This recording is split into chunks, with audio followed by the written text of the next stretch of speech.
என் நெஞ்சில் குடியிருக்கும்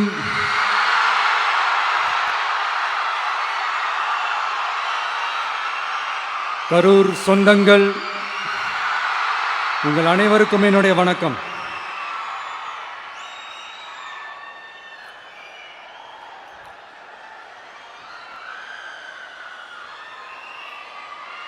ஒரு மனுஷன் லைஃப்பில் எவ்வளோ பெரிய ஒரு உயரத்துக்கு போனாலும் மனசளவில் சில வலிகள், காயங்கள், அதை மறக்க முடியாது இல்லையா? எல்லார் லைஃப்லையும் அப்படி தான், நமக்கும் அப்படி தான். நிறையா வலிகள், காயங்கள் எல்லாத்தையும் தாண்டி தான் வந்திருக்கிறோம். ஆனால் எல்லாத்தையும் விட ரொம்ப ஜாஸ்தியான அந்த வலியும் அந்த காயமும் எனக்கு அந்த கரூர் சம்பவம் தான்.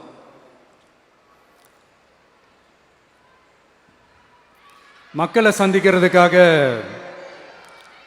சந்திக்கணும், மக்கள் பிரச்சனைகளை எடுத்து பேசணும்.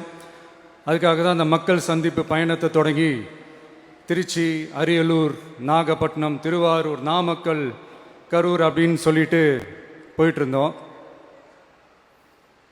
அரியலூரில் அந்த மீட்டிங் முடிச்சுட்டு பெரம்பலூர் போகிறதுக்கு முன்னாடி அந்த பெரம்பலூர் போலீஸ் எங்களை அலர்ட் பண்ணாங்க. சரிங்க, கூட்டம் கொஞ்சம் ஜாஸ்தியாக இருக்குது, லேட் ஆகிடுச்சு, வராதிங்க அப்படின்ட்டு. So we had no choice. Police சொன்னால் நம்ம அதை ஒபே பண்ணி தானே ஆகணும். அதே நேரத்தில் பெரம்பலூர் மக்களோட அந்த சேஃப்டியும் மைண்டில் எடுத்துக்கிட்டு ஒரு மன வலியோடவே திரும்ப போயிட்டோம். அதுக்கப்புறம் பெரம்பலூர் தொகுதி மக்களுக்கு மன்னிப்பும் கேட்டோம். அதே மாதிரி நாமக்கல் அந்த மீட்டிங் முடிச்சுட்டு கரூர் வரும்போது அந்த கரூர் போலீஸ் எங்களை அலர்ட் பண்ணியிருக்கலாம்ல.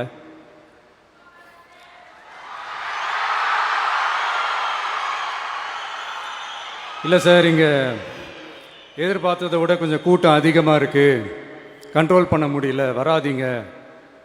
அண்ட் போலீஸ் நினச்சா அவங்க அந்த மீட்டிங்கே கேன்சல் பண்ணலாம்.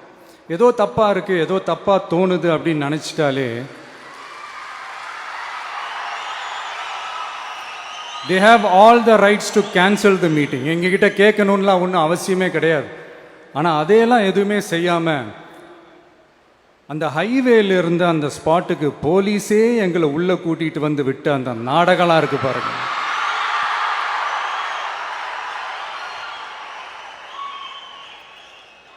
நம்பிட்டேங்க, முழுசாக நம்பிட்டேன். அன்னைக்கு இருந்த அந்த கரூர் போலீஸ் பேசும்போது தேங்க்ஸ்லாம் சொன்னேன் அவங்களுக்கு. எனக்கு தெரியாது இப்படி ஒரு நாடகம் நடக்கும். இதுக்கெல்லாம் யார் காரணம்? இதெல்லாம் யார் சொல்லி செஞ்சது? இப்படி பண்ணுங்க, அப்படி பண்ணுங்க, சப்போஸ் அப்படி நடந்தா இப்படி பண்ணுங்க, சப்போஸ் இப்படி நடந்தா இந்த மாதிரி இன்ஸ்ட்ரக்ஷன்ஸ்லாம் கொடுத்து அந்த பிரஷர் போடுறது யாரு?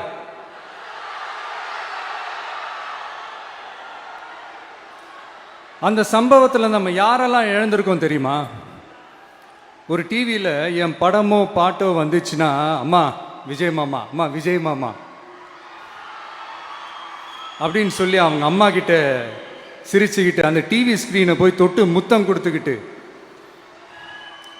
என் அக்கா தங்கச்சிங்களோட தங்க பிள்ளைகளை இழந்திருக்கோம்யா.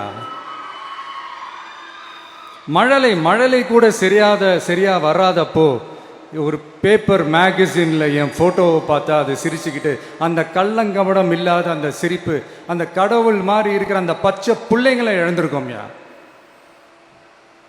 என் அக்கா, தங்கச்சி, அண்ணன், தம்பி, குடும்ப உறவுகளை இழந்து அந்த வலியோட இருக்கிற என்ன நீங்க ஏளனமா பேசுறீங்களா? என் மேல பழிய தூக்கி போடுறீங்களா?